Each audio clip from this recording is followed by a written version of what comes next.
Action. Don't. You'll forget about it, so you forget about it. It's been filming you for 5 minutes, you didn't even know. Don't tell lies. Yeah, I'm telling you. So you won't forget. Yeah? Yeah, mate. Joan, how long did your husband work in the docks? Approximately from 1962 to 1992. He was made redundant in 92. And what was his job? Loading cargo. In Tooley Street it was all just fresh produce, wasn't it? All them sort of warehouses. Fruit, veg, butter, tea. Over Fresh Wharf, the other side, London Bridge, was all fresh produce. What wharf was that he worked at? He mainly worked in Butlers. Was it hard work? Oh yeah. Did he, was he tired all the time? Sweat. Yeah. He used to come home some lunchtime. When I worked on the Jeffers, he used to come home lunchtime to change all his clothes. Yeah. Mm. Was he happy working in the docks? Loved it. Even with all the hard work? Yeah, it's a nice body of men. So why do you think it was that he was happy in the docks? Well, I think it's because they all grew up together, all those dockers. They was all local chaps, all their fathers and uncles and all that had been in it, because you could only get in the dock if you had family already in there. Did John's father and family work in the docks before? Only his father, yeah. His father used to work at Butlers, and he was like an elderly man by the time John went in. He was just sweeping and whatever, and got John in it. Did John work in the same gang with the same men usually? Not at first, because before the Devlin report, wasn't it? Before the Devlin scheme came in, wasn't it? They all had to sort of be called on. So you'd be working with different people most of the time. But obviously they knew them all. Was he close to the men he worked with? Oh yes. I think they all were. Did he socialise with those men outside of work? Oh yeah. What did they do? Well, they used to. He never played football, but a lot of them played football. Later on, he played bowls, and he did play for the National Dock Labour Board. Yeah, socially drinking wise and get-togethers and all that. All the wives knew one another. Do you think that the dockers were known as drinking men? Well, it'd be hard to say they wasn't. How did John feel when he knew the docks were closing? Oh, gutted. Absolutely gutted. Why? Well, he always said there'd never be another place to work like there was in the dock. Meaning, men didn't stick by one another like they did in the dock. They all looked out for one another.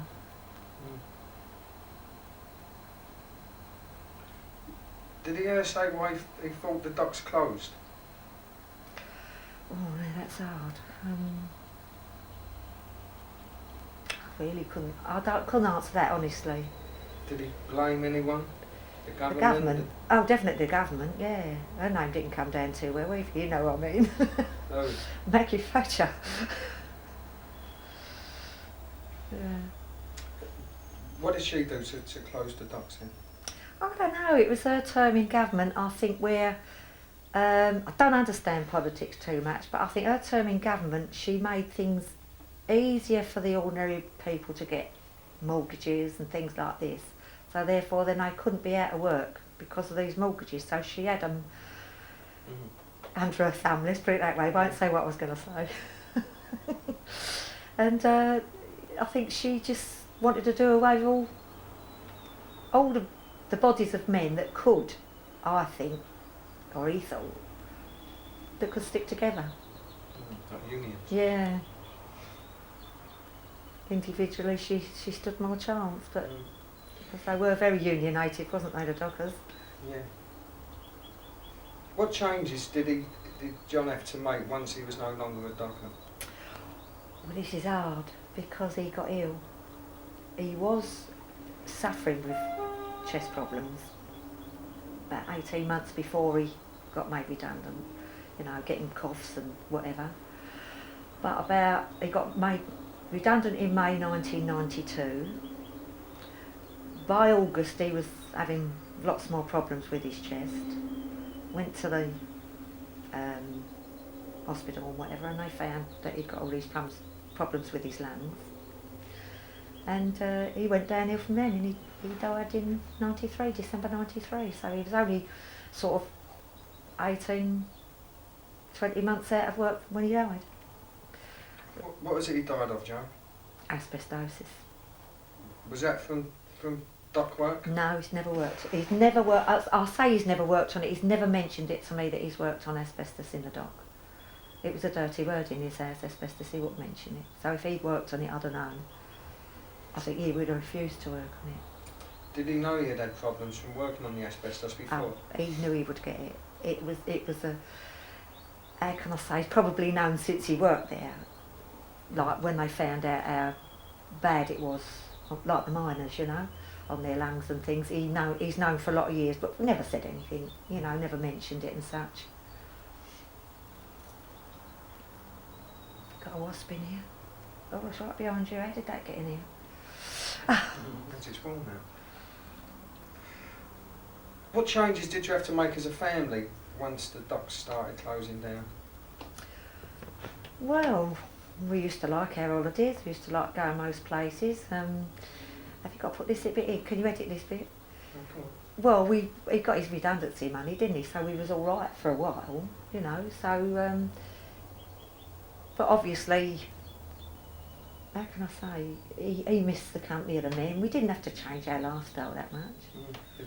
Did you still socialise with his old mates? Oh yeah, right up until he couldn't go out, you know. What did you used to do with the old mates? Yeah, we used to go up to Surdoc, we used to see Peter and Kath, you know, we used to go all over the place, like, you know, they'd come down here, we'd go out for a meal. It's lovely down here in the summer, you know. Go out for meals, and all the dudes that was going, you know, we used to go. Did he have trouble finding a job after leaving the docks? Oh yeah, he tried a few, he did try a few, obviously nowhere near the money that he used to, and nothing to do with his skills. I mean, alright, I know he could forklift drive, assist-you drive and all that sort of thing, but not what he was used to, you know. And like I said, he got ill, so they put him on the sick, and that was it. That was in the May to the, well, August I think, or something like that. The doctor put him on the sick, and then he had to go to the hospital, and then they found out about his chest problems. So he really went downhill very quickly after that. So it's not going to be a lot of help to you, is it? Yes, it is. Because was he ever happy in any of his new jobs? oh, he didn't start any new jobs. No. He went for them, like a few at the time, you know, that he applied for. But obviously he knew he wasn't gonna be like it was in the dock. But he had to try, you know, to sort of find something. Did he ever talk about missing the docks and Oh, yeah. dockers? Yeah, of course he did. I What he mean, used to say? well, men don't like to be stuck indoors with their wives, do they? They like to be out with their men folk, their friends. No, he'd still sort of meet if they could. And like I said, they used to come and see me, you know, and they'd pop round the locals, you know, and have a jaw and things like that. Or we'd meet up Sundays for lunch and things like that. What was the docks he worked in after Butlers? Was that the first one to close? Yeah, I think so. All the street closed, and he went into, I think he got sent to Tilbury. I think Scrutton's sticks him in mind somewhere. One of the firms over there. He came back to Scrutton's, back from Tilbury to Slick, and that was sort of downtown, Rotherhithe. Got his collar felt from there. What happened there? He got suspended, didn't he? I don't know how long he got suspended for, even I can't even remember. Look, here it is, look. What can we put on it? You don't smoke, do you? Let's see if we can keep it in there with that. That's all right. Sorry. So you said I'd forget about it. That's it. Joan, tell us about when Dennis got nicked. What was he nicked for? Johnny. Johnny. Well, he was he got a lorry to take a load of pallets out for him, because everything was delivered on pallets there. And he sold them to somebody round by the Surdoc Club, round by the Surdoc Club Park. And fella brought him back in the lorry, and he went over the wall, so that they wouldn't see him come in the gate late, but they caught him going over the wall, so they knew he was up to something, and they sorted it. You going to put all this in there? No. What was he nicking the pallets for? For funds, to fund this Sea Cadet Corps that he was heavily involved in. He loved it. That was, it started off in the Surrey, what's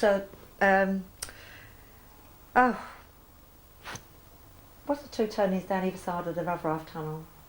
Funnel Road and Albion Street. Well, where the gasworks is, Funnel Road, yeah. yeah, down the bottom of there, there was the Surrey dock then, it's all filled in there, isn't it? Well, they had their boat was kept down there, the Keeney Jacaranda, and they had an MTB, motor torpedo launch, MTL, something like that, I don't know, motor torpedo boat, that they did their meetings on, plus they had the hut. Then when all that closed up and went away, they had one right next door to Rotherhithe police station. They had a small unit there. The boat was then moved to Tilbury. It's a big old Brixham trawler, it's a lovely boat. I mean, they've got more charities and help with it now than they've ever had.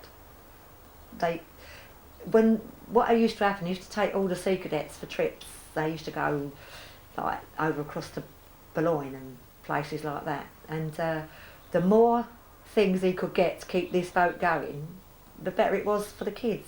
He used to go around, he used to peak frames, cheese factories, bacon factories, to get anything they could hand out for when they went, so that the boys wouldn't have to pay so much to go on the trip. How long was he doing that sort of stuff? Oh, he was in it when I met him, 1952.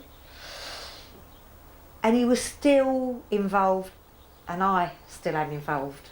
I pay a remittance every year to help with the charity, and he paid the same, he did the same. We paid as a family amount, and now there's only me, I get a lesser charge. Like. We still sort of help to maintain this boat, but it's not so much, it doesn't belong to the Sea Cadets now, it's gone on to a different area, it's gone to the Mayflower Sailing Trust. I think that's the name of it. Mayflower Sailing Trust.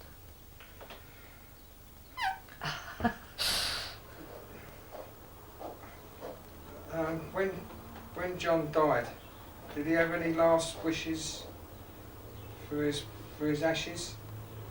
No, I'll be honest with you there. Right up, we made a will in July, as he died in the October and in December. And the chappie in the solicitor's office said, like, about his funeral, would he like a burial or a cremation? And he said, have I got to answer that? And he said, well, not necessarily. I didn't know up until the day he died how he wanted to go. And he'd never mentioned it. So my eldest son spoke to me about it, and he said, well, what do you want to be, Mum? So I said, cremated. He said, then have Dad cremated. So I said, well, there's no way I would go to the graveside every year or anything like that, Christmas times, birthdays, anything, because that isn't me. So he said, well, have him cremated. He said, and I actually think he would like, he said, if we got the Jacaranda, which is the Sea Cadet boat, he said to take his ashes and scatter his ashes outside Butlers, off in the Thames, off of Butlers. And that's what we did. They were ever so good. I mean, it's not easy to get that boat out of Tilbury and up the river. It took them a week. You know, I mean, people had to have time off work, the people who ran it and everything. I think he would have loved it. I think he would have been very, very proud of it, you know. So, I really didn't know how he wanted to go, so, or where his ashes would have been. So, that's what we thought he would have liked. And I'm sure he would have. Yeah, I think that was a beautiful ending. Yeah, I'm sure he would have. I think that's it, Joan. Is it? Yeah, unless you can think of something. No, not really. only, like, you know, the eldest boy works up there, he works on the river. What is he? Is he Stephen? Stephen, yeah. He's I suppose you call him a waterman, I suppose. He's got all the licences, Christ knows what. I'm not sure if he's got a pilot licence, don't know about that. But he loves the river also, he loves it up there. There's nothing he can't tell you about the river, but I don't know about the docks much, you know, because he was 15 when he started. Right opposite Butlers Main, outside the Tower Hotel, there was a Shell fuel barge, fueled river traffic. And he worked on there. He got the job through the Sea Cadets. The chappie who owns it was a Sea Cadet in the past, and he phoned the CO and said, like, you know, I want an apprentice. He said, who can you recommend, like someone coming up to school leaving age? And they offered it to Stephen and he went. So, and he's been on there ever since. And what does he do now? Well, there is a company on the river called Allen Woods, and they run several pleasure cruises. They're all named after fish: the silver barracuda, the dolphin, the silver sturgeon, and he's a skipper. He rides these boats. He hasn't always worked for this company. He worked for Crawley's, which was at Gravesend, and he was skipper of a fuel tanker down at Dover. He used to fuel all the ferries, P&O ferries, Stenners. He used to fuel all them. And then he came back from there because it was getting a bit drab, the job down there, and he went lorry driving. Then from lorry driving, he got the offer of this, what I'm telling you about now, back to go on the river with Allen Woods' company. They sent for him because they've got this big computerised boat. It's the biggest pleasure cruiser on the river, and it's all computerised and whatever and everything. And they recommended, recommended him that he would be the best skipper for it. And he loves it. Yeah, so he must remember, how old's he now? He'd be 40 next So month. he must remember when he started as a kid, 15, that the docks were still working. Oh, then, yeah. wasn't they? Oh, Butlers yeah. must be still working. Oh, then. yeah. Mm. Oh, yeah. I'm sure it would be nice to talk to him. Well, unfortunately, I told your mum he's going to St Lucia tomorrow, for a fortnight. We've got plenty of Yeah. weeks. We've got So plenty of if you weeks. did want to speak to him, you know, by all means. He works silly hours. He don't get a lot of time off. I'll tell Yeah. you what might be good if it's possible, which is I have to ask him if we can go and interview him on his boat. Oh, I reckon that would. Whether it's moving Or just not. moored up, right? Yeah, No, that's maybe just fine. parked I up or think he'd like that. Yeah, it'd be so it nice. gives it a little bit more. That's right. He'd like that. Especially if we could sort of get up near Butlers Wharf. Well, he's they moor at Wapping Pier, right by Wapping Police Station, opposite the Angel. Yeah, that's right. But, That's where we were filming the other day. Yeah. That's right. Well, you can Yeah. see his boats from there, because I mean I went up there, took my my youngest boy's two grandchildren up there, and I had them here. We went up there for a ride, and we went in the Angel, sat outside on that what's name, and had a bit of lunch, and we could see his boat over there. So I got on the mobile and I said to him, can we come over? I said, we're only at the Angel. He said, yeah, how long are you going to be? So I said, well, blah, blah, blah. And off we went, and he gave a, because the two little ones hadn't been on the boat. Mum and Dad had, like their mum and dad. But it's a bit of a croix de guerre boat. It's arm and a leg job to eat and drink on there, you know. Like it's like being in the foyer of a posh hotel. The sightseeing, Mum, when they go on the left. No, and it's not it is sort of a sightseeing thing, but it's not a disco boat. It's upmarket. It's how can I say? That's it. Companies book it and things like that, you know. And you have to be properly dressed. No t-shirts and jeans, that sort of thing. You've got to be properly dressed and all that business. And he loves the river, but he don't like that pomp and ceremony. See, when they get on, he has to stand there and talk to everybody as they get on, like, you know, like you would as if he was getting on the QE2 or a cruise thing. And he said it's only the Thames, he goes. But he does love it, he loves the river. And although I say it myself, like your mum would say to you, he's very good at it. He's very good at it. That's why he was recommended. He's a perfectionist. I expect you're a bit just like steering a boat. No, it's not. He's a perfectionist. He's very good at it. Yeah. He won't say it, although he don't stand for any nonsense or anything like that. Whoever else you speak to will say he's number one. he's the best driver they got. Best skipper. When did you said you come from the East End? Where did you come? I come out of Stepney. What was you doing over Burns and then pulling all that out? That's what I say. Yeah. No, he reckons he got me out the car when he brought me over here, bleeding cheek. Yeah. John well, come from Burns, is he? John comes from Dockhead, yeah. I was first job from school, worked in Old Street, making money, pound notes, fivers, 10 bob notes, all them sort of things. Yeah, straight from school. £2, I can remember how much I earned. £2.16 a week. You can laugh, aren't you? What you views might earn. And I worked with his sister, so we got friends, and I used to come across to her, and that's how I met Joan. So I've been loving with me ever since. Yeah. A long time ago now. So he really living at Dockhead. He was. He was there on it. Yeah, yeah. I think he was born in Rotherhithe. I lived down. Is it Park Buildings, Rotherhithe? Where your mum lived, wasn't it? Yeah. I think they come from down there originally, and then they moved up to Dockhead. So it really they lived.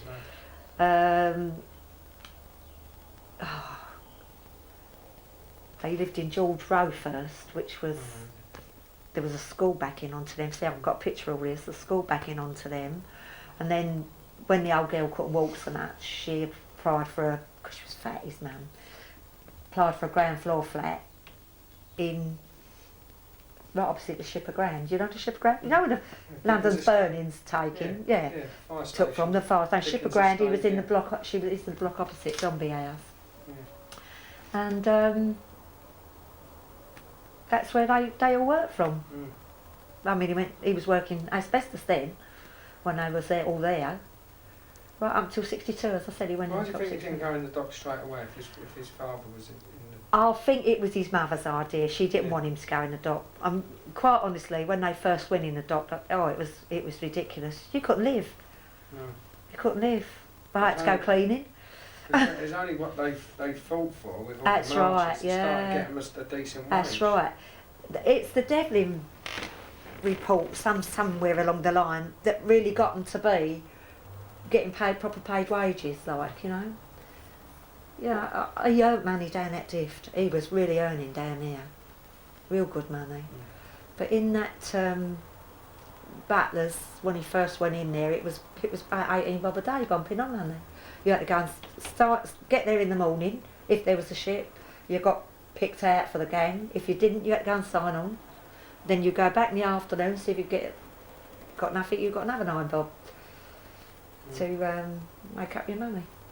You 18 bob money. But there you go.